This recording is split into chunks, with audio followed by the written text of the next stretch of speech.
Урматтуу кыргызстандыктар, Кыргызстан азыр кыл учунда кылкылдап турганда ар бир мүнөт, ар бир күн, ар бир саат алтынга бергис кымбат.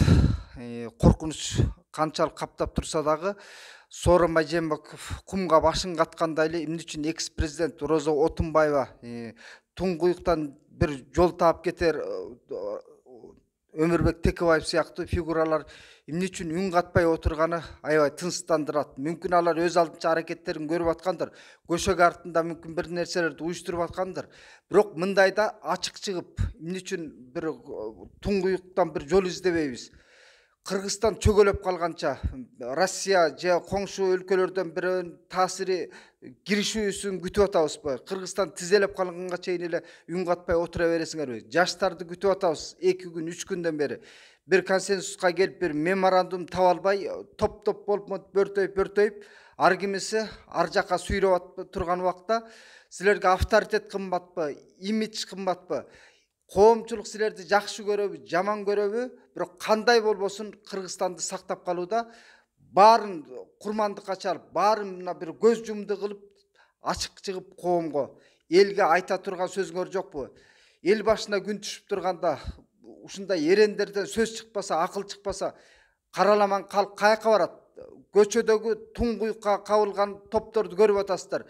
Тиягын барып баса калып атат, биягын калып баса калып атат. Алдыда кыш турат. Канча бюджетниктер пособия, пенсиялар убагында берилбей калышы мүмкүн. Пандемия коркунучу андан бетер коколоп турган кезде, дүйнө коомчулугун кокодон алып турган пандемия эмне үчүн Кыргызстанды ойлондурбай атат? Улут саламаттыгын, улуттун коопсуздугун ойлонсоңор, ачык чыгып, урматтуу экс президент катары Розо Отунбаева, сиздин моралдык милдетиңиз бар. Ошондой эле Конституциянын атасы деген Өмүрбек Текебаев мындайда мыйзамдуу жолго бир арга таппаса, кимден арга табат? Эми жаштарга ишенип тургула макул, жаштарга бийликти берели. Бирок ошо жаштарга бир насаат, багыт көрсөтүп алдыга чыксаңыздар болот. Сөзсүз эле Кыргызстан бир кызыл жалынга кабылгандан кийин же бир кырсыкка кабылгандан кийин керегиңер ташка тийбейт. Андыктан мен сиздердин ишмердүүлүгүңүздөрдү сыйлайм, ишеним бар, үмүт бар. Жаштарда үмүт чоң. Бирок жаштарды ошо бир консенсуска келтире турган аянча түзгөнгө эмнеге жарабай отурасыңар?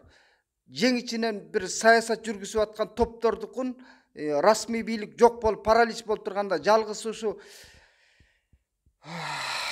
парламентке ишенип отурсак, парламент жыйын кура албай атса, аткаруу бийлиги кол куушуруп отурса, бирине бир ишенип, быржыбайды там басып турганда, сиздерден сураныч: эл силерди жакшы көрөбү, жаман көрөбү, бетиңерге кандай көө жапса дагы, бирок силер ошол авторитетиңерди, имиджиңерди курмандыкка чалып, элге ачык чыга турган кезиңер.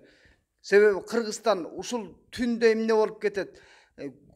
Көз ирмеп адам тынч уктай албай турган убакта сиздердин милдетиңиздер ошол элге миссияңыздарды аткарып, экс президент катары, мыйзамдын атасы катары десек, Өмүрбек Чиркешевич, сиз дагы кумга башыңызды катпай, ачык чыгып, коомго айтарыңарды айткыла, дей турганыңарды дегиле. Бул силердин милдетиңер, вазипаңар. Саяпкер болуп бергиле жаштарга. Эми көшөк артынан туруп саяпкер боло турган мезгил эмес азыр. Себеби Кыргызстан кыл учунда турганда ар кандай саясий топтор, бандиттер, уурулар Кыргызстанды кыйракканын чыгарат. Андыктан сабырдуулук менен элди ошол тынчтыкка чакыра турган силерсиңер азыр. Баш көз боло турган улуттук лидер жок болуп турганда, силер өзүңөрдү лидер катары көргөзбөгөндө ким лидер болуп чыгат? Көңүл бурганыңыздарга рахмат.